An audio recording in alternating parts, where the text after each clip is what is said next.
সম্মানিত উপস্থিতি, আমাদের দেশে ঈদ মিলাদুন্নবীতে হামলা হয়েছে বাংলাদেশের বিভিন্ন জেলায়, হয়েছে কিনা? আমাদের সুন্নি মানুষকে মেরে ফেলা হয়েছে, নবী সৈনিককে মেরে ফেলা হয়েছে, আক্রমণ করা হয়েছে বেদাত বলে। কি বলে? তো ওরা লেখাপড়া ভালো করেনি, ওরা ভালো কিছু জানেনি, সেটা তো দোষ আমাদের না। তাহলে যাই হোক, ওরা ওদেরটা করেছে।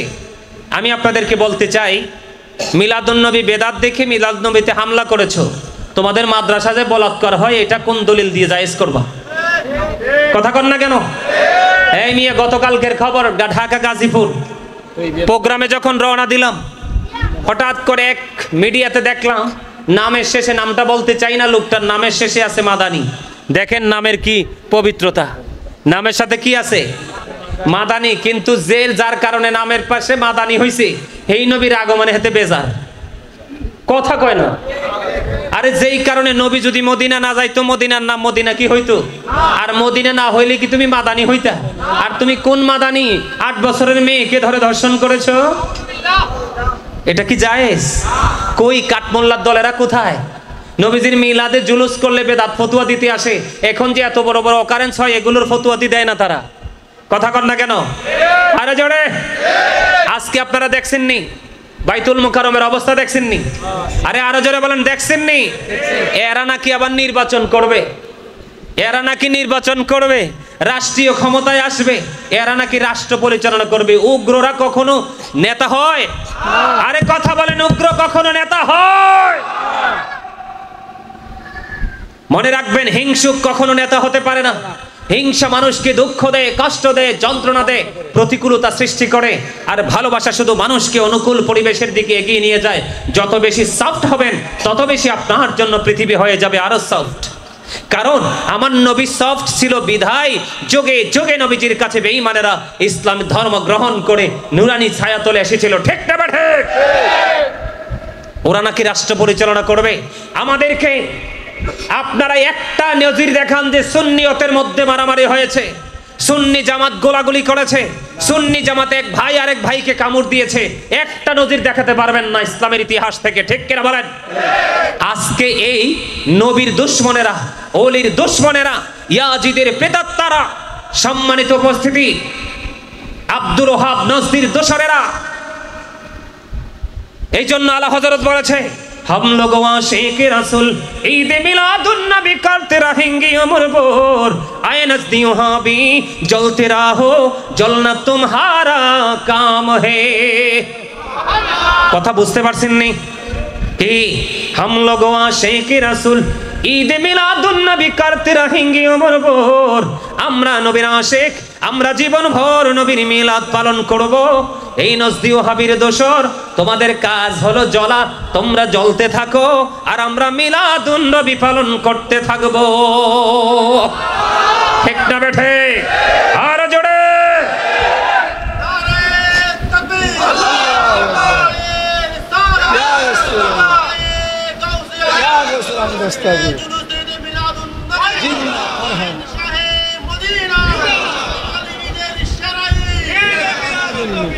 মাশাআল্লাহ কোন, মারহাবা কোন। আজকে জানেন বাংলাদেশের জাতীয় মসজিদ বাইতুল মুকাররমে যে ইতিহাস তারা তৈরি করেছে, গোটা পৃথিবীর কাছে বাংলাদেশের যে ইজ্জতটুকু ছিল সেটাকে একেবারে ধূলিসাৎ করে দিয়েছে। তারা হবে আবার রাষ্ট্রনায়ক। আমি আপনাদেরকে বলে দেই, এই মাদ্রাসাগুলোতে যে ইয়াজিদ লালন পালন করা হয়, আপনারা এই মাদ্রাসা থেকে কোনো ধরনের সাপোর্ট দিবেন না। কারণ ওই মাদ্রাসাতে যদি আপনারা সাপোর্ট দেন, যোগে যোগে নবীর দুশমন পয়দা হবে। আর এই দুশমন পয়দা হওয়ার জন্য আপনার সাপোর্ট কাল হাসরের দিন আপনার জন্য কাল হয়ে আসবে। কথা বলেন না কেন? আমি আমার মা বোনদেরকে বলবো, ভাই বাবাদেরকে বলবো, আপনারা সবাই চিনেন, আমি বললে বলবো আমার মনে হয় ব্যক্তিগত দ্বন্দ্ব আছে, আমি বলতে চাই না। আপনারা সবাই চিনেন তারা কারা, আপনারা তাদেরকে চিহ্নিত করুন, তাদের মাদ্রাসা থেকে বাচ্চা কাচ্চাকে পড়ানো বন্ধ করুন, আপনার বাচ্চা কাচ্চা জঙ্গি হয়ে বের হবে। কথা বলেন না কেন? আমি কি বলেছি? দেখেন আমার নবীর মিলাদে বেদাত ফতুয়া দিতে আসে বড় বড় করে, বড় বড় করে বেদাত ফতোয়া দিতে আসে। আজকে কই, অনেক সময় হয়ে গেছে, দিন থেকে রাত হয়ে গেছে, একজনও কিন্তু ফতোয়া দিতে আসে নাই। এটাকে হালাল করার চেষ্টা করতেছে, কারণ এটা তো নিজেদের মধ্যেই কামড়া কামড়ি, ঠিক কিনা বলেন? কিসের তো লোভ? এতে বোঝা যায় কোন উদ্দেশ্য আছে। মুমিন কখনোই ক্ষমতার জন্য লাফালাফি করবে না, রাসূল বলেছে, ঠিক না? ঠিক। আরো জোরে বলেন। আপনারা ঐক্যবদ্ধ থাকবেন তো? সজাগ দৃষ্টি রাখবেন তো? আরো জোরে বলেন। এরা শুধু বাইতুল মোকাররমের মসজিদ নয়, এদের মাদ্রাসায় যদি ছোট ছোট বাচ্চাদেরকে বলৎকার নয়, এদের মাদ্রাসায় শুধু কিশোরীদেরকে আপনার ধর্ষণ নয়। আপনারা মনে রাখবেন, এদেরকে যদি আপনারা প্রশ্রয় দেন, আপনাদের ঘর পর্যন্ত ওরা চলে আসবে। কথা বলেন না কেন? আমি ভুল বলেছি? আপনারা দেখেন, এত বছর বলছে মাজার ভাঙবে ভাঙবে, দেখছেননি আজকে কি করেছে? মাজার ভেঙে ফেলেছে। এই মিয়া, তারা ফতোয়া দেয় আল্লাহর ওলির মাজারে নাকি মদ খায়, গাঁজা খায়। একটা ভিডিও দেখাও, আর তোমাদের বলৎকারের, তোমাদের ধর্ষণের, তোমাদের টাকা লুট করার, তোমাদের বড় বক্তা এহসান গ্রুপ নামে কোটি কোটি টাকা মানুষের আত্মসাৎ করে জেলে গেছে, ঠিক না বেঠে?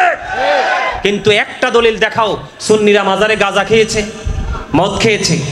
আমি তর্কের খাতিরে মেনে নিলাম, আমি তর্কের খাতিরে মেনে নিলাম একজন গাঁজা খেয়েছে, তুমি দেখো সে সুস্থ না অসুস্থ। একজন মানুষ গাঁজা খেয়েছে, এজন্য তুমি মাজার ভেঙে দিবা? তাহলে তো তোমার মাদ্রাসায় বলৎকার হয়েছে, তোমার মাদ্রাসাটা গুড়িয়ে দেওয়া উচিত। কথা বলেন না কেন? একটা অবুঝ মেয়েকে প্রলোভন দেখিয়ে তুমি ধর্ষণ করেছো। তাদের দলের সবচেয়ে বড় কারি, আজ থেকে মনে 15 দিন আগে দেখেছি, 12 বছরের এক কিশোরীকে প্রলোভন দেখিয়ে মাদ্রাসা ভর্তি করেছে। তাকে ইচ্ছে মতো দিনের পর দিন ধর্ষণ করে, তার পরিবারকে 2.5 লক্ষ টাকা দিয়ে এলাকা ছাড়ার জন্য হুমকি দিয়েছে। তাহলে তাকে হত্যা করা দরকার ছিল, ঠিক কিনা বলেন? সেটা করো না। কোরআন হাদিসে দলিল থাকার পরে তোমরা ফাজলামি করো। কথা বলেন, ঠিক না ঠিক? আমি আপনাদেরকে বলি, সাবধান হতে হবে। একটা কথা মনে রাখবেন, বাড়ি বাড়ি দ্বন্দ্ব থাকতে পারে, পারিবারিক দ্বন্দ্ব থাকতে পারে, কিন্তু ইসলামের ঝান্ডা হাতে নিয়ে সবাই এক হয়ে কাজ করতে হবে। মনে রাখবেন, আপনি যদি বাঁচার জন্য আলাদা হন, তবে আপনারা কেউ বাঁচতে পারবেন না, একটা একটা করে খেয়ে ফেলবে। আর যদি মরার জন্য সবাই একত্রিত হন, তাহলে একজনেরও মৃত্যু হবে না, ঠিক কিনা বলেন? সম্মানিত উপস্থিতি, আমি আজকে বলে দিতে চাই, সুন্নিয়তের অস্তিত্বে আঘাত করেছে। কালকে আমাদের জামিয়া আহমদিয়া সুন্নিয়া কামিল মাদ্রাসাতে চট্টগ্রামে কালকে দেখেছি আগুন লাগানোর চেষ্টা করেছিল, ফেসবুকে কে জানি আমাকে দেখিয়েছে, ঠিক না ঠিক? সম্মানিত উপস্থিতি, এই উগ্ররা, জঙ্গিরা, ইয়াজিদের প্রেতাত্মারা দাড়ি লাগিয়ে টুপি লাগিয়ে ইসলামকে ধ্বংস করার জন্য আসছে। এরা কোনো দলের লোক নয়, এরা শুধু লেবাস ধরেছে, ঠিক কিনা বলেন? আমার দিকে তাকান। সম্মানিত উপস্থিতি, আল্লাহর ওলিদেরকে আল্লাহ রাব্বুল আলামিন ভালোবাসার কথা বলেছে। আল্লাহ রাব্বুল আলামিন সূরা ইউনূসে বলেছেন, বলবো, আলা ইন্না আউলিয়া আল্লাহি লা খাউফুন আলাইহিম ওয়া লা হুম ইয়াহজানুন।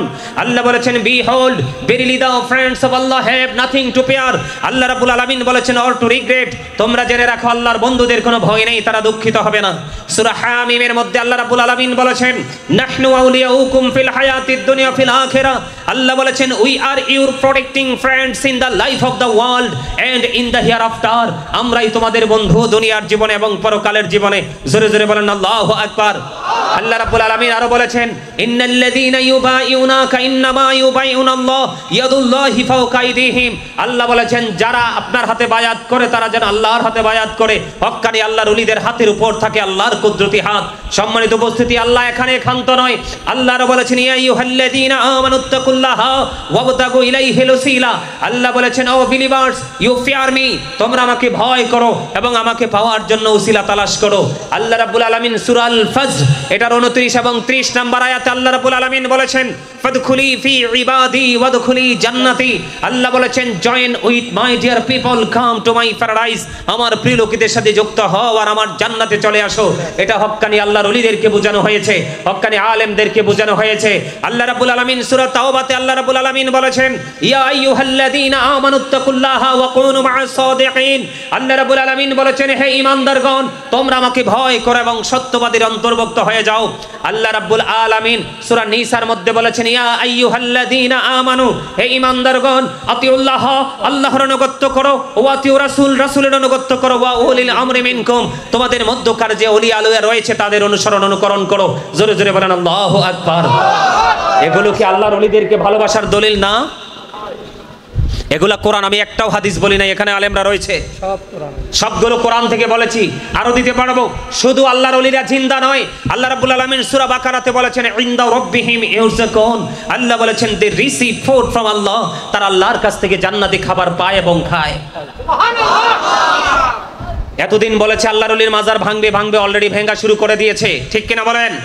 সারা বাংলাদেশের সুন্নি জনতা, সারা পৃথিবীর ওলি আউলিয়া প্রেমিক, সুফি আজম, সুফিবাদে যারা বিশ্বাসী, আপনারা সবাইকে ঐক্যবদ্ধ হতে হবে।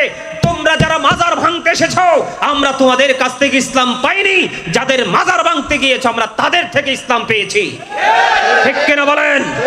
আমরা জীবন দিয়ে হলেও তাদের মাজার রক্ষা করব, তাদের সম্মানকে অক্ষুণ্ণ রাখার চেষ্টা করব, ঠিক না বেঠে? আরো জোরে বলেন। তোমরা একটা ইস্যু তৈরি করে মাজার ভাঙো, আমরা যদি বলি তোমাদের মাদ্রাসায় বলৎকার হয়, তোমাদের মাদ্রাসায় জিনা হয়, তোমাদের মাদ্রাসায় অবৈধ মেলামেশা হয়, তোমাদের মাদ্রাসা ভেঙে দিব, তখন কেমন লাগবে? কথা বলেন না কেন? সম্মানিত উপস্থিতি, আল্লাহর ওলি হওয়ার দরকার নাই, একজন সাধারণ মুসলমানকে কেমন করে সম্মান করতে হবে। মুসলিম শরীফের মধ্যে একটি হাদিস, খান হাদিসের রাবি হলেন হযরতে আবু হুরায়রা রাদিয়াল্লাহু তাআলা আনহু। আমার দিকে তাকান, আমার নবীজি বলে দিয়েছেন, একজন মানুষ তার শরীরে জামাতে আগুন লাগাইয়া দিল, আগুন লেগে তার চামড়া পুড়ে গেল, চামড়া পোড়ার পরে তার গোশত স্কিন পুড়ে গেল, এটা তার জন্য অনেক অনেক উত্তম একটা মুসলমানের কবরের উপর অসম্মান করে বসার চাইতে। সুবহানাল্লাহ বলবেন না? আরে আরো জোরে বলেন না সুবহানাল্লাহ। আমার কথা কি আপনারা বুঝতেছেন? আমার কথা আপনারা বুঝেন? তো বুঝলে তো এত মানুষ, আপনাদের আওয়াজ এত ছোট কেন? মানে আপনার শরীরে আগুন আপনি নিজে লাগিয়ে দিয়েছেন, আগুন লাগালে কি জামা পুড়ে না? জামা পরা শেষ হলে কি শরীর চামড়া পুড়ে যায় না? আপনারা দেখেন না বিভিন্ন কোম্পানিতে আগুন লাগলে কেমন হয়? ডেড বডিটা মোমের মতো গলে যায়, যায় কি যায় না? আমার নবী, আপনার নবী, তিনি জানিয়ে দিয়েছেন, তোমার আপন শরীরটাকে আগুন লাগিয়ে পুড়িয়ে ফেলা তোমার জন্য অনেক উত্তম একটা মুসলমানের কবরকে অসম্মান করে কবরে বসার চাইতে। তার মানে তুমি মুসলমানের কবরে বসায় না বসিয়া তুমি তোমার গায়ে আগুন লাগাই পোড়া ফেলাও, এটা তোমার জন্য অনেক বেটার। আমি দেখেছি সিরাজগঞ্জে টিভিতে দেখেছি, একটা কবরের মধ্য থেকে আপনার কবরটা ভেঙ্গে ভিতর থেকে ওই দেহটাকে ভেঙ্গে আলাদা করে তারা বের করে নিয়ে আসছে। আপনারা দেখছেন কিনা আমি জানি না। মা আয়েশা সিদ্দিকা রাদিয়াল্লাহু তাআলা আনহা থেকে বর্ণিত, সম্ভবত হাদিসটা এসেছে আবু দাউদ শরীফের মধ্যে, সঠিক মনে পড়তেছে না, তবে হাদিস সঠিক। আমার রাসূল বলে দিয়েছেন, জীবিত ব্যক্তির হাড় ভাঙা যেমন অপরাধ, একজন মৃত ব্যক্তির ডেড বডির হাড় ভাঙাও তেমন অপরাধ। তুমি একটা ফতোয়া দাও, একটা দলিল দাও, আল্লাহর ওলি বাদ একটা মুসলমানের কবর তুমি অসম্মান করতে পারবা?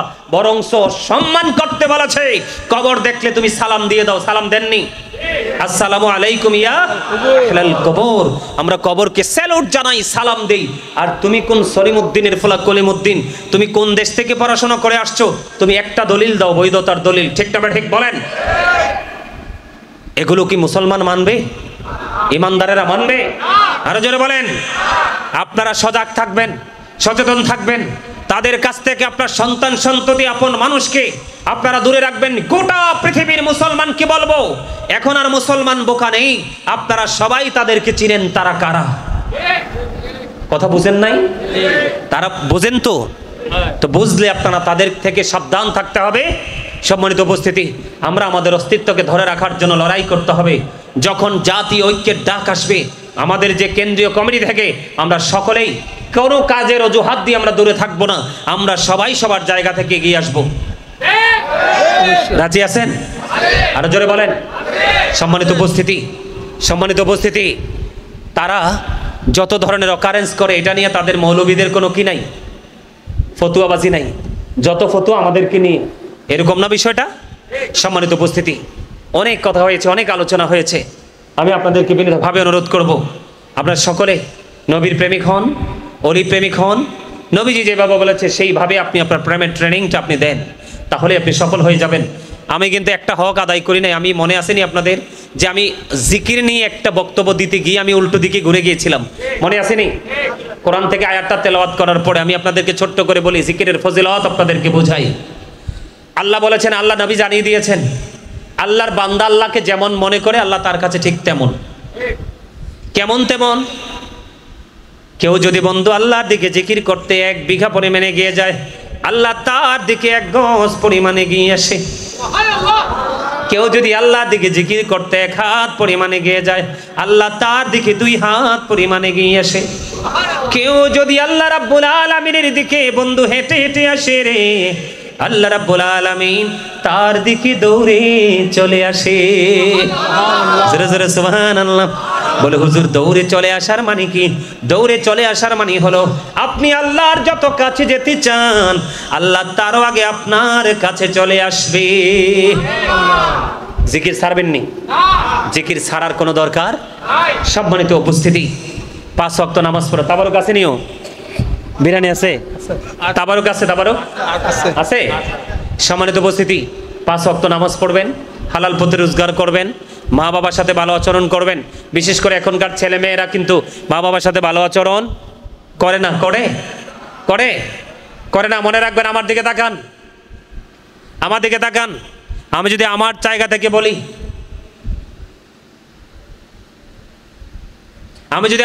থেকে বলি, আমাদের প্রত্যেকের উচিত আমাদের পিতামাতাকে মান্য করা। কথা বলেন কেন? আর বাবা মাকে যদি বলি, বাবা মার জায়গা থেকে উচিত সন্তানকে শুরু থেকে সঠিক শিক্ষাটা দিয়ে গড়ে তোলা। তাহলেই কিন্তু বাবা মায়ের সম্পর্কের মধ্যে কোনো ফাটল ধরবে। পারবেন তো করতে? যুবক ছেলেদেরকে বলছি, মা বাবার সাথে ভালো আচরণ করে চলবা। কারণ মায়ের দিকে একটাবার মায়ার নজরে তাকাইলে 1টা হজের সওয়াব। ওমা সুবহানাল্লাহ কয়টা? নবীকে প্রশ্ন করলেন, নবী গো, যদি 100 বার তাকাই তাহলে 100 হজের সওয়াব। আর বাবাকে মূল্যায়ন করতে হবে কিভাবে? অনেকে কিন্তু বাবার কাছে টাকা চাইলে, বাবা টাকা চাইলে অনেক ছেলেরা কিন্তু মুখ কালা করে। নবীজিকে একজন এসে বলল, ইয়া রাসূলুল্লাহ, আমার বাবা আমার সম্পত্তি নিজের মতো খরচ করতে চায়। নবীজি বললেন, শুধু তোমার সম্পদ নয়, তুমিও তোমার বাবার সম্পদ। বুঝছেন কথা?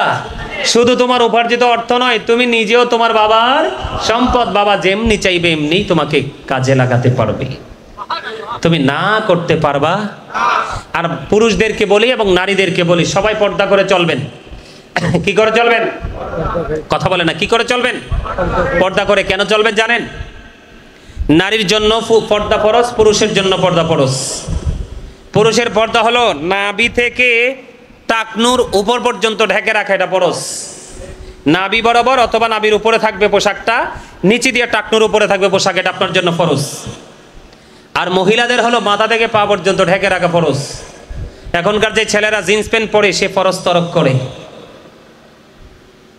কথা কয় না? কারণ এটা উপর দিয়ে 1000 টানলেও নাভির উপরে ওঠে না, স্মল। নিচে দিয়ে 1000 চেষ্টা করলেও কিন্তু এটাকে রাখে, তাহলে টাকনুর মুরার নিচে চলে যায়। যায় কি যায় না? আর জোরে বলেন। আপনারা পুরুষদেরকে বলি, আপনি নিজে পর্দা করবেন এবং মহিলাদেরকে পর্দা করার ট্রেনিং দিবেন, না হয় কিন্তু আপনারা সফল হতে পারবেন? পারবেন? পারবেন না। সম্মানিত উপস্থিতি, অনেক আলোচনা হয়েছে, আর আলোচনা করব না। আমার আলোচনায় যদি আপনারা কষ্ট পেয়ে থাকেন, আল্লাহর হস্তে ক্ষমা করে দিবেন। যদি ভালো লেগে থাকে আমল করার চেষ্টা করবেন। আমি এখন একটু জিকির করব, জিকির করে কিয়াম করব।